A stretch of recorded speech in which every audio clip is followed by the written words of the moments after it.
आम पति पत्नी के बीच यदि झगड़े हों तो परिवार में कलह आ जाता है, लेकिन पौराणिक कथा के मुताबिक जब शिवजी के मजाक से माता पार्वती नाराज हो गई थी, तो दोनों के बीच ऐसा झगड़ा हुआ था कि संसार में तबाही मच गई थी।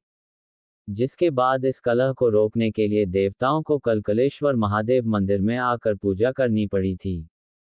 एमपी के उज्जैन में स्थित कलकलेश्वर महादेव मंदिर से एक रोचक कहानी जुड़ी हुई है। माना जाता है कि माता पार्वती एक बार मंडप में मातृकाओं के साथ बैठी थीं। उनके बीच में उनका रंग दबा हुआ लग रहा था। तब भगवान शंकर ने कहा कि हे महाकाली, तुम मेरे पास आकर बैठो। मेरे गौर शरीर के पास बैठने से तुम्हारी शोभा बिजली की तरह होगी, क्योंकि मैंने सफेद रंग के सांपों के कपड़े पहने हैं और साथ ही चंदन भी लगाया है। ऐसे में यदि तुम रात्रि के समान काली मेरे पास बैठोगी तो मुझे नजर नहीं लगेगी। शंकर जी की ये बात सुनकर माता पार्वती नाराज हो गईं। उन्होंने शिवजी से कहा, आपने जब नारद जी को मेरे पिता के पास मुझसे विवाह करने का प्रस्ताव लेकर भेजा था, तब क्या आपने मेरा रूप रंग नहीं देखा था? इसके बाद भगवान शिव और माता पार्वती के बीच लड़ाई शुरू हो गई।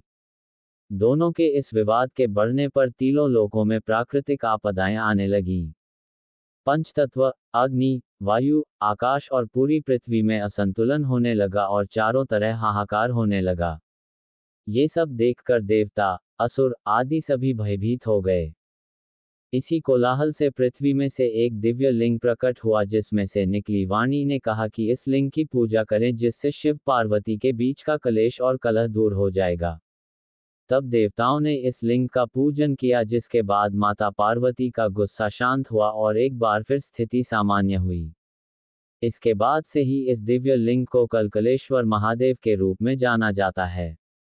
मान्यता है कि कलकलेश्वर महादेव के दर्शन करने से पति पत्नी के बीच कलह, कलेश आदि नहीं होता है और घर में शांति बनी रहती है। ऐसा भी माना जाता है कि यहाँ पूजा करने से व्यक्ति का सांप और आग का डर भी दूर हो जाता है।